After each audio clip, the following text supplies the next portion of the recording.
حامد عسکری خیلی قشنگ میگه: شانه‌ات را دیر آوردی، سرم را باد برد. خشت خشت و آجر آجر، پیکرم را باد برد. آهی گنجشک‌های مضطرب، شرمنده‌ام، لانه بر شاخه‌های لاغرم را باد برد.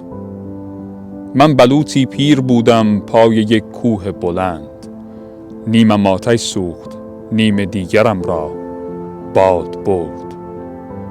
از غزلهایم فقط خاکستری مانده به جا، بیتهای روشن و شعله ورم را باد برد.